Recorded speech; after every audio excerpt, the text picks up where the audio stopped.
Mon nom est Elaru Benzion. Je vis à New York depuis ma jeunesse, mais mon histoire commence bien avant, dans la terre sainte d'Israël, où j'ai grandi en tant que rabbin.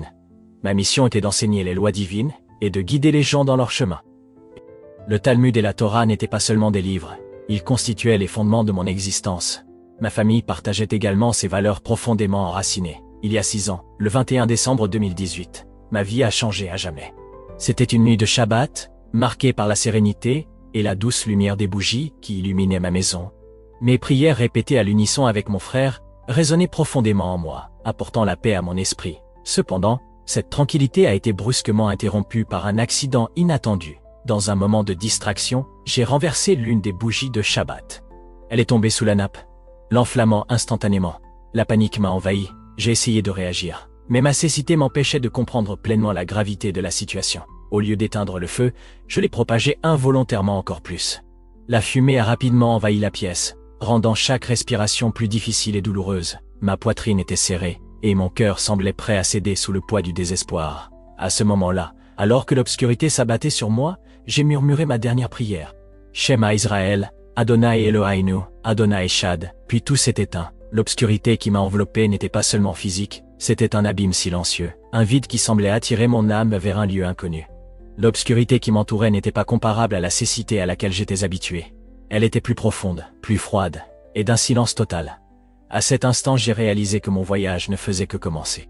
Après avoir perdu connaissance, je me suis réveillé dans un espace vaste et indéfini. Ce n'était pas un lieu physique, mais son étrangeté me frappait comme une lame glacée. Je ne pouvais pas discerner si j'étais debout ou en train de tomber.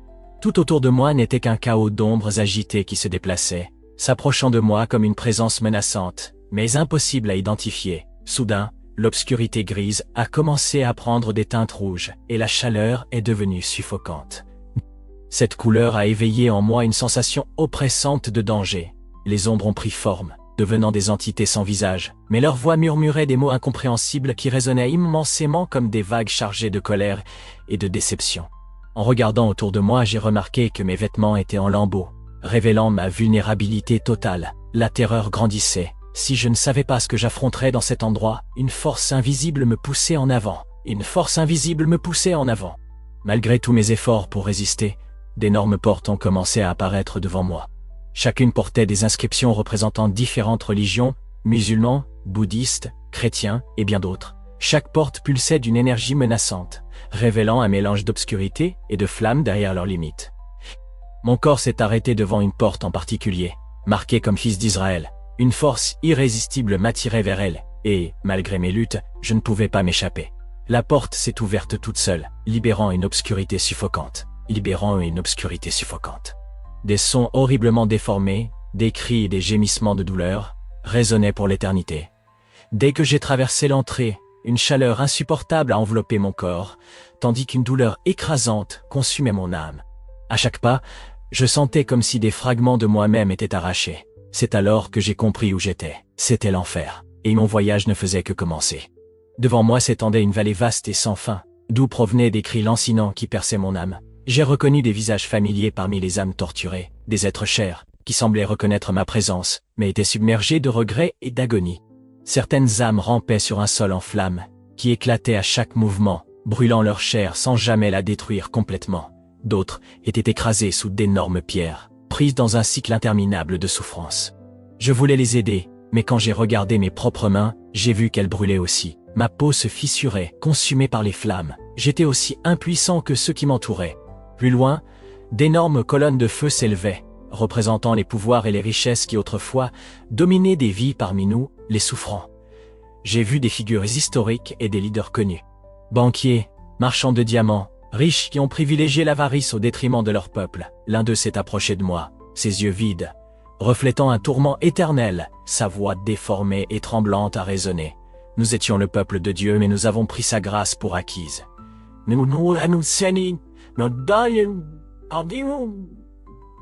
Notre arrogance nous a aveuglés, et notre orgueil, dans nos richesses, nous a condamnés. Sa justice, mais il n'y avait pas que les riches, des leaders religieux, étaient aussi parmi les tourmentés. Faux prophètes et autorités corrompues qui ont utilisé leur position pour détourner les gens de Dieu. Leurs vêtements sacrés étaient en flammes tout comme les miens. À ce moment-là, une terrible vérité m'est apparue. J'étais l'un d'eux, Une vague de feu m'a enveloppé, brûlant mon corps sans le détruire. La douleur était insupportable, résonnant dans chaque cellule, déchirant mon âme. Et puis, la vérité et dernière énergie au milieu de la souffrance, peu importait ma dévotion aux lois que j'avais suivies. J'avais rejeté Jésus, j'avais aussi ignoré le plan de salut de Dieu. La honte et le regret pesaient plus que n'importe quelle douleur physique. À mesure que je descendais plus profondément dans ce tourment, de plus en plus d'âmes apparaissaient autour de moi, criant de regret. Criant de regret. Chacune criait et nous avons ignoré le Messie. Nous l'avons rejeté. Et maintenant nous sommes ici. Si seulement nous pouvions revenir à la fin de la vallée, j'arrivais au bord d'une falaise. De l'autre côté, il y avait un abîme encore plus sombre et profond. Les cris qui en émanaient étaient indescriptiblement terrifiants, comme s'ils appartenaient à des âmes qui avaient perdu jusqu'à la dernière étincelle d'espoir. Je regardais les parois de la vallée et voyais les visages des âmes qui avaient violé les lois de Dieu et trompé son peuple. Leurs yeux fixés sur les miens semblaient m'accuser silencieusement. Au milieu de l'agonie, quelque chose s'est éveillé dans mon âme. Il y avait une raison à tout cela. J'étais destiné à la même éternité de tourment, ou y avait-il encore un chemin vers la rédemption? Ces questions me hantaient alors que je descendais plus profondément en enfer. L'atmosphère devenait de plus en plus insupportable, non seulement à cause de la douleur physique, mais aussi du poids du regret et de la honte qui ébranlait mon âme. Maintenant, il n'y avait pas seulement les Juifs qui avaient rejeté le Messie que je voyais, mais aussi ceux qui avaient manipulé leur foi pour tromper les autres. Soudain, une silhouette est apparue devant moi. Il portait une tunique de rabbin mais était en lambeaux, presque brûlé. Son visage semblait fondre en vide et sombre, là où se trouvaient auparavant ses yeux. Cependant, sa voix brisée portait encore des échos d'autorité. Nous sommes ceux qui ont méprisé la grâce de Dieu sur terre. Nous sommes considérés supérieurs, avons refusé de guider notre peuple, et avons nié le Messie. Voyez ce que nous affrontons maintenant. Ces mots transperçaient mon âme. Ils ne concernaient pas seulement lui, ils me concernaient aussi. Au fil des ans, j'avais rejeté le Messie, et j'avais conduit mon peuple à s'attacher strictement aux traditions et aux lois. Mais, et si cela ne suffisait pas? Oh, et si j'avais eu tort tout ce temps?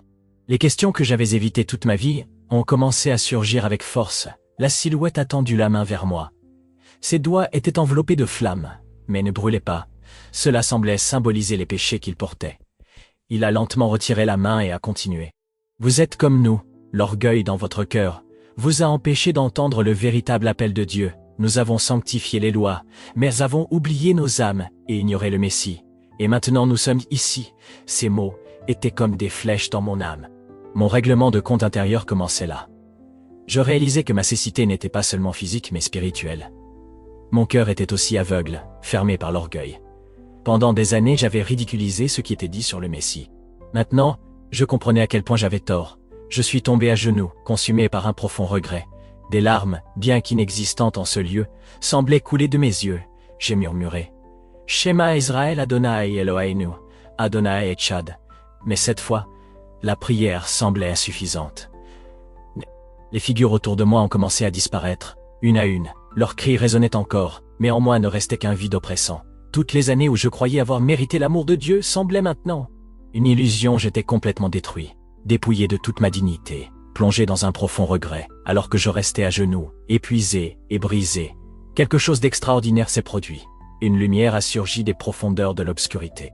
Elle était faible, mais apportait de la chaleur à mon cœur. Même en ce lieu horrible, la lumière était réconfortante, comme un dernier fragment de miséricorde, rassemblant le peu de courage qui me restait. J'ai levé la tête, la lumière touchait non seulement mes yeux, mais aussi mon âme. Elle était chaude, rédemptrice, et remplissait chaque recoin du vide qui autrefois consumait mon être. Et à cet instant, je comprenais que cette lumière était l'appel final de Dieu. Pour moi, une opportunité unique, un dernier acte de grâce. Alors, j'ai regardé la source de cette lumière. Dans la lumière, une silhouette est apparue, différente de tout ce que j'avais jamais vu. Son visage était à la fois juge et plein de compassion, comme s'il pouvait voir tout, mes péchés, mes erreurs, mes regrets, et même les traces de bonté qui résidaient encore en moi. Mon âme a reconnu sa sainteté, avant même que je comprenne qui il était. C'était Jésus. Il s'est approché avec une présence qui émanait à la fois autorité et amour.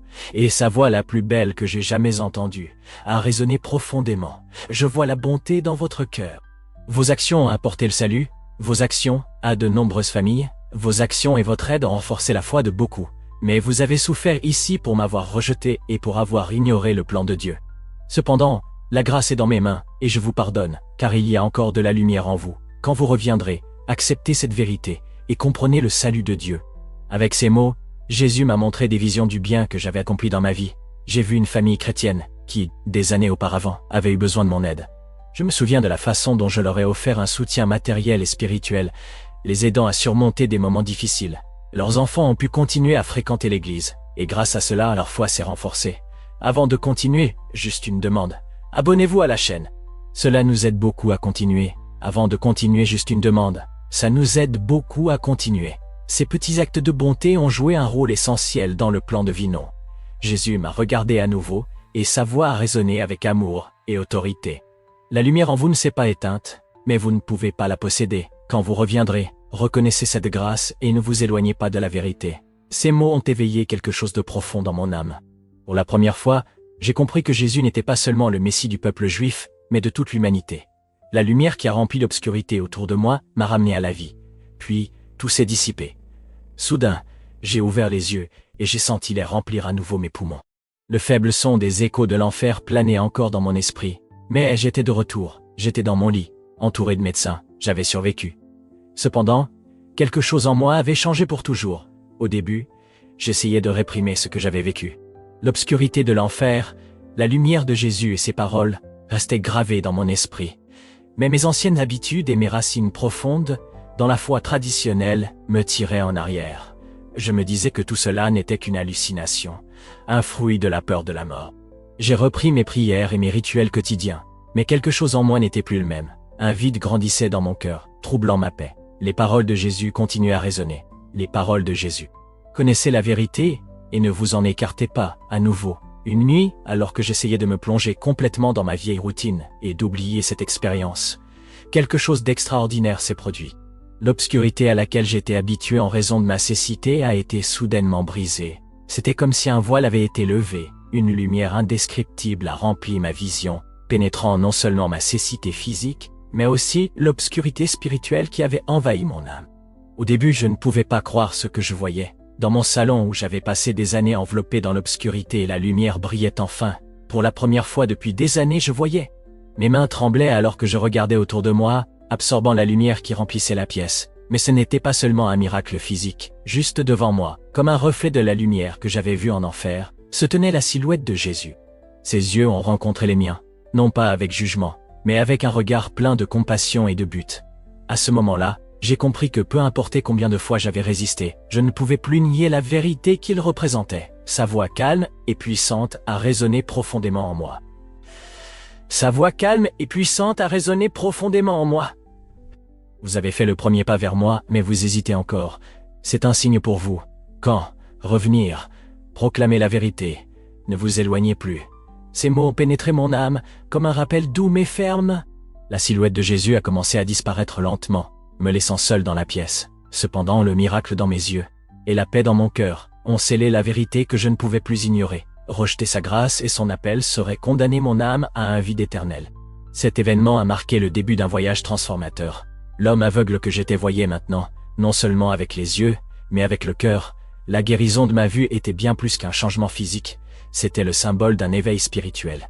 À partir de ce jour, j'ai laissé derrière moi ma fierté, ma ténacité et mon mépris pour les insensés. J'ai accepté Jésus comme mon sauveur, et j'ai ressenti une paix profonde remplir mon cœur. Une paix que je n'avais jamais connue auparavant. Ma transformation n'était pas seulement interne.